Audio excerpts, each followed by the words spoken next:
कम्पानिफोराव जे जोङो जोंनि बे सेंग्रा सिख्लाफोरा बाहाय साख्रि मोननांगौ नैबेफोरखौ लानानै जोङो धरनाखौ होनाय जादों।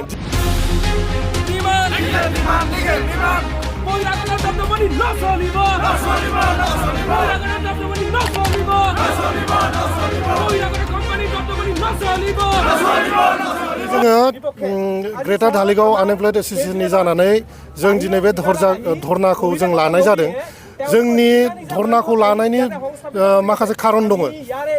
बे नैबे धालिगाव एरियानि खाथिनि जोंनि जेसेबां सुबुंफोर दं, जेसेबां गामिफोर दं, बे गामियाव जे जोङो नैबे धालिगावआव जे साख्रि मोननांगौ, जोङो केजुवेल लेबार माने 4th ग्रेडआव जोङो जे साख्रि मोननांगौ, जोङो बाहेरनिफ्राय कम्पानि फैनाय कम्पानिफोराव जे जोङो जोंनि बे सेंग्रा सिख्लाफोरा बाहाय साख्रि मोननांगौ, नैबेफोरखौ लानानै जोङो धरनाखौ होनाय जादों। दिनै नुनो मोनो जे बाहेरनिफ्राय कन्ट्रेक्टर्सफोर, बाहेरनिफ्राय कम्पानिफोर फैयो, बिसोर गावनि जायगानिफ्राय लेबार लाबोयो, सुबुंफोर लाबोयो। ओमफ्राय बेनि जाहोनाव जोंनि बेनि लकेल सुबुंफोरा, लकेल सेंग्रा सिख्लाफोरा बाहाय साख्रि मोना। बेनि थाखाय बिथांमोना बाहेरायाव थांनो गोनां जायो, दिनै दिल्ली, बेंगलराव थांनो गोनां जायो। दा बेनिखायनो जोङो बे जोंनि जायगायावनो IOCL आवनो जोंनि सेंग्रा सिख्लाफोरा जे साख्रि मोननांगौ, दिनै हाजार क्ररनि गोदान प्रजेक्ट फैगासिनो दं। बे प्रजेक्टआव जोंनि सेंग्रा सिख्लाया जे साख्रि मोननांगौ, बेखौ लानानै जों दाबि होदों। आरो लोगोसे जों नुनो मोनो जे CSR फान्डफोरा मोजाङै प्रपार इउटिलाइजेसन जाया। दिनै गामि ओनसोलाव नों जुदि खाथि खाला ओनसोलाव जुदि नों थांदो नाय, दिनैसिमबो जोङो CSR फान्डखौ मोजाङै इउटिलाइजेसन जानायखौ जों नुवाखै।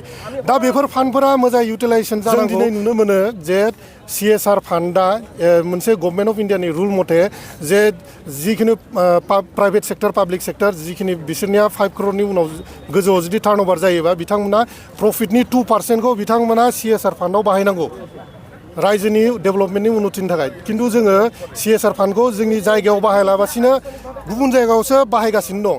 खिन्थु जोंनिया फार्स्ट जोंनि खाथि खालानि एफेक्टेड एरियासफोरासो डेभेलप जानांगौ, बेनि उनावसो बाहेरायाव बिथांमोना खामानिफोरखौ मावग्रोनांगौ। दा बे दाबिखौ लानानै जोङो दिनै आन्दलन खालामनाय जादों। बेजों लोगोसे जोंनि खाथि खालानि सेंग्रा सिख्लाफोरखौ जोङो स्किल ट्रेनिं होनांगौ, जोङो स्किल हिउमेन रिसर्स बानायनांगौ। दा बिनि थाखाय IOCL बारे बारे जोंखौ अबजेक्सन होबाय थायो जे नोंथांमोना बेनि लकेल सेंग्रा सिख्लानाव स्किल गैया, बिनि सेंग्रा सिख्लानाव गोहो गैया मावनो थाखाय, जाखिनि नांगौ बिथांमोना मावनो हाया। बेनिखायनो जों बाहेरनिफ्राय लाबोनो गोनां जायो होननानै कम्पानिसफोर बा IOCL नि मानसिफोरा माखासे अबजेक्सन होबाय थायो। बे खोथाखौनो लानानै जों दिनै बुंनो सानो जोंनि ग्रेटार धालिगाव आनएमप्लयड एसोसिएशननिफ्राय जे दिनै IOCL बिथांमोना जोंखौ नैबे इनफ्रास्ट्राक्चारखौ बानायनानै होथारनांगौ। स्किल डेभेलपमेन्टखौ डेभेलपमेन्ट खालामनायनि थाखाय जोंनो माखासे अनुस्थानफोरखौ बानायना होनांगौ। जोंनि बे दाबि, जोंखौ स्किल 2-3 मास जोंखौ ट्रेनिं हो, बिनि उनाव नोंसोर जोंखौ साख्रियाव लानो हायो ना हाया, जोंखौ इन्टारभिउ ला, बिनि उनाव जोंखौ नोंसोर थिसन, जोंखौ डाइरेक्टलि ओरैनो अबजेक्सन खालामनानै जोंखौ रिजेक्ट दा खालाम। बेनि थाखायनो दिनै जे बे धरनाखौ लानाय जादों। ओमफ्राय जों माखासे जेंनाफोरखौ जोङो आनएमप्लयडनि जेंनाफोरखौ जों सुस्रांनो थाखाय जोङो आखायाव लादों। जों बे संगठना फैगौ दिनफोराव जों हाबाफारि मावलांगोन।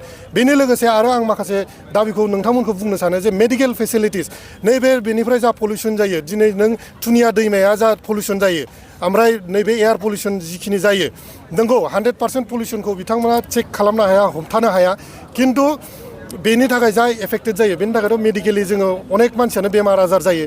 दा बेमार आजार जानायनि थाखाय बिथांमोना जोंखौ मेडिकेल फेसिलिटिस माखासे बानायना होनांगौ। जोंनि खाथि खाला ओनसोलाव एम्बुलेन्सबो होनांगौ, बिथांमोना जोंखौ अबेबा प्राइभेट हस्पिटाल बा सरकारि हस्पिटालाव टाइ आप खालामना होनांगौ, जोंनो कनसेसन होनांगौ, डिसकाउन्ट होनांगौ माखासे रगफोराव नैबे एरियायाव। बे जाबाय। आरो लोगोसे आं नोंथांमोनखौ बुंनो सानो, नोंथांमोननि थ्रुयै जोंनि IOCL नि बिथांमोनखौ बुंनो सानो जे नोंथांमोनाथ' खेला गेलेयो, नोंथांमोननि जेरै जोंना पाब्लिक सेक्टरना मोनसे टिम दं, स्पर्ट्सनि टिम दं, जेरै भलिबल टिम दं, फुटबल टिम दं, अलिम्पिकनि माखासे जा गेम्स दं, बेफोरनि नोंथांमोना टिम दं, नोंथांमोना अल अभार इन्डियाआव नोंथांमोना रिप्रेजेन्ट खालामो। थिग बिदिनो नैबे खाथि खाला ओनसोलावथ' जोंनि सेंग्रा सिख्लाया खेला गेलेनो थाखाय गोहोथ' दंना। दिनै जोङो दिनैसिमबो उन्दैनिफ्राय गेदेर जाबाय दिनैसिमबो स्पर्ट्स इनफ्रास्ट्राक्चारनि सायाव नोंथांमोना दिनैबो खामानि मावाखै खामानि मावनायखौ जों नुवाखै स्पर्ट्स इनफ्रास्ट्राक्चारखौ नोंथांमोना थाबैनो डेभेलप खालामनांगौ जोंनि बे ओनसोलनि सेंग्रा सिख्लाफोरा गेलेनाय मुवा बेसादखौ मोनजोबनांगौ मोननानै जोङो नैबे खेला दुलानिफ्राय नोंथां IOCL मोनजों जड़ित जानानै जे भारतखौ रिप्रेजेन्ट खालामनो हायो बा जोंनि आसाम स्टेटखौ रिप्रेजेन्ट खालामो नोंथांमोननि अर्गानाइजेसनखौ रिप्रेजेन्ट खालामनो हायो आरो गावबा गावनि केरियार बानायनो हायो नैबे बेबस्थाखौ थाबैनो IOCL बानायनो होनांगौ जों दाखालि